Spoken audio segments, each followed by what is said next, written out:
आज के इस भागदौड़ भरी जिंदगी में हर व्यक्ति एक बेहतर जिंदगी की रेस में भाग रहा है, लेकिन उनमें से कुछ ही लोग अपने लक्ष्य को हासिल कर पाते हैं, जबकि ज्यादातर लोग अपने लक्ष्य तक कभी पहुंच ही नहीं पाते।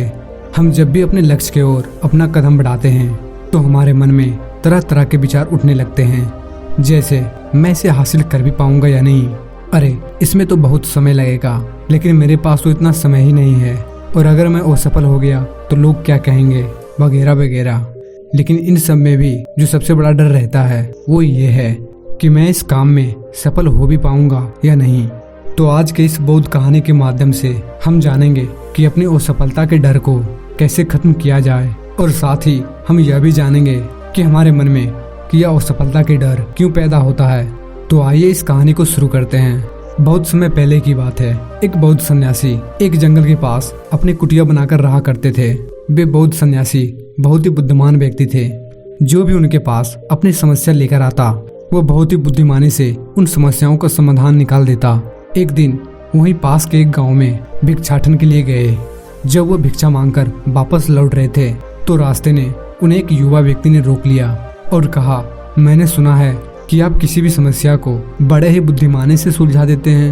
हालांकि मुझे तो जरा भी विश्वास नहीं कि आप मेरी इस जटिल समस्या को सुलझा पाएंगे, लेकिन मैंने लोगों से आपके बुद्धिमानी के बहुत से किस्से सुन चुके हैं। इसलिए मैं आपसे एक बात जानना चाहता हूँ कि हमें किसी भी काम में असफलता की घबराहट क्यों होती है, और हम अपने किसी भी लक्ष्य को असफलता के घबराहट के बिना कैसे प्राप्त कर सकते हैं।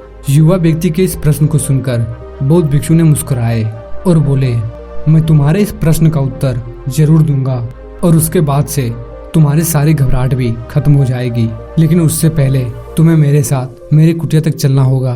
वह युवा लड़का उस सन्यासी के बुद्धिमत्ता को परखना चाहता था, इसलिए वह कुटिया तक जाने के लिए तैयार हो गया था। इसके बाद वह बौद्ध सन्यासी उस लड़के को अपने जंगल में बनी पास वाली कुटिया में ले आए, लेकिन तब तक शाम हो चुकी थी, इसलिए वह भोजन करके सो गए। अगले दिन जब वो उठे तो बौद्ध सन्यासी ने उस लड़के से कहा, चलो आज मैं तुम्हें इस जंगल का सैर करवाता हूँ, और वो दोनों जंगल की तरफ निकल पड़े। कुछ देर बाद बौद्ध सन्यासी ने उस लड़के को एक गुफा दिखाई और कहा, चलो मैं तुम्हें इस गुफा की सैर करवाता हूँ। लड़के ने कहा, हाँ चलिए, मेरे भी जंगल की गुफा देखने की काफी दिनों से इच्छा थी। इसके बाद वे दोनों गुफा के अंदर चले गए। गुफा के अंदर काफी अंधेरा था, लेकिन थोड़ी देर बाद बौद्ध सन्यासी चुपके से गुफा से बाहर निकल आए और उस गुफा के द्वार को बाहर से बंद कर दिए। उस लड़के ने गुफा के भीतर से बहुत आवाज दी कि मुनिवर कहाँ हैं आप, कहाँ चले गए, मुझे जवाब क्यों नहीं दे रहे हैं। लेकिन बहुत देर तक कोई जवाब न मिलने के बाद वो घबरा गया और घबराकर गुफा के द्वार की तरफ भागा। जैसे वो गुफा के प्रवेश द्वार तक पहुंचा, वह हैरान रह गया, यह क्या, यहाँ तो किसी ने गुफा के द्वार को बाहर से बंद कर दिया है। अब मैं बाहर कैसे निकलूंगा। अब वो अकेले अकेले उस अंधेरी गुफा में काफी भयभीत और परेशान हो गया। वह सोचने लगा, कहीं वह सन्यासी ने मुझे मारने की योजना तो नहीं बनाई थी। अब वह गुफा में इधर उधर घूमकर बाहर निकलकर रास्ता ढूंढने लगा। वह गुफा में काफी देर तक इधर उधर भटकता रहा, लेकिन उसे बाहर निकलने का कोई रास्ता नहीं मिला। अब उसे जोरों की प्यास और भूख भी लग रही थी, इसीलिए वो शांत होकर एक जगह बैठ गया। तभी एक सुरंग से सूर्य की रोशनी आती हुई दिखी, पर उस रोशनी आने वाले सुरंग तक पहुंचना बहुत ही कठिन था, क्योंकि चारों तरफ बस अंधेरा ही अंधेरा था, और वह सुरंग भी काफी ऊंचाई पर थी। पर फिर भी वह तुरंत उठा और अपनी सारी भूख प्यास को भूलकर अपना सारा ध्यान उस गुफा से बाहर निकलने पर लगा दिया। काफी मेहनत और प्रयास करने के बाद वह सूर्य की रोशनी आने वाले सुरंग तक पहुंच गया और कुछ दूर तक उस सुरंग में ऊपर चढ़ता गया।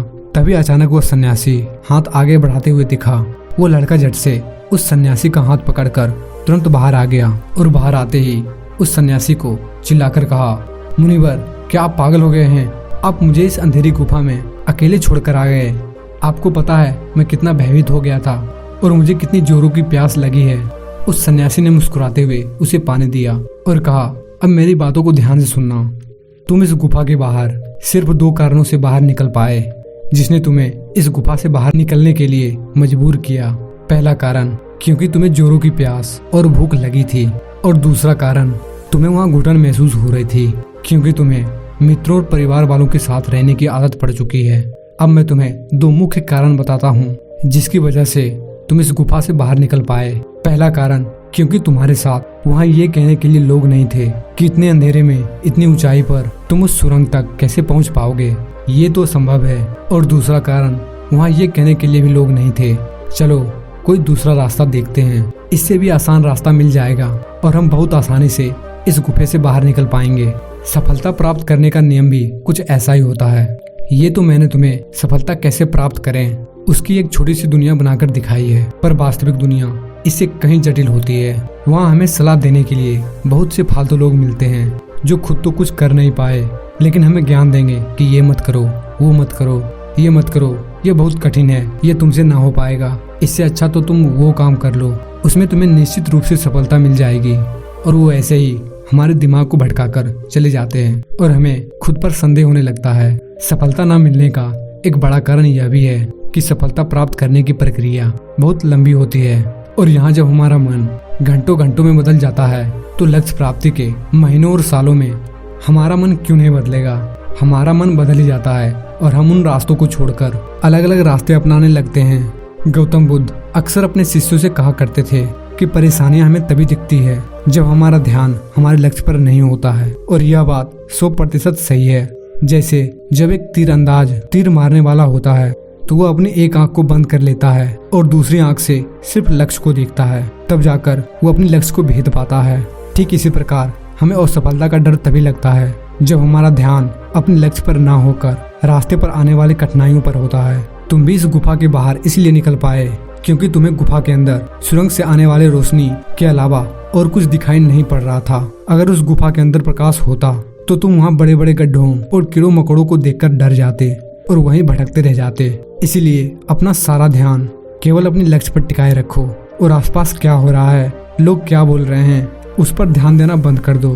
तुम्हारे मित्र और रिश्तेदार क्या कर रहे हैं, उन्हें सफलता मिली कि नहीं, यह सब देखना बंद कर दो और केवल खुद के कामों पर ध्यान दो। फिर देखना जब तुम्हारा समय आएगा तो लोग खड़े होकर तुम्हारे लिए तालियां बजाएंगे। और इतना कहकर वह बौद्ध सन्यासी मौन हो गए। उस युवा लड़के ने कहा, मुनिवर, आपने तो आज मेरी आंखें ही खोल दी। आपके कई हर एक बात में मुझे बुद्धिमानी नजर आई। आप सच में बहुत बुद्धिमान हैं, इसीलिए सभी आपकी बुद्धिमानी को लोहा मानते हैं। मैं आपको वचन देता हूँ कि आज से मेरे मन को और सफलता का भय नहीं सताएगा। मैं अपना पूरा ध्यान सिर्फ अपने काम पर लगाऊंगा और जल्दी एक सफल व्यक्ति बनकर दिखाऊंगा। इतना कहकर उस लड़के ने बौद्ध सन्यासी को धन्यवाद कहकर वहाँ से चला गया। दोस्तों, आशा है आप इस कहानी के सीख को समझ गए होंगे।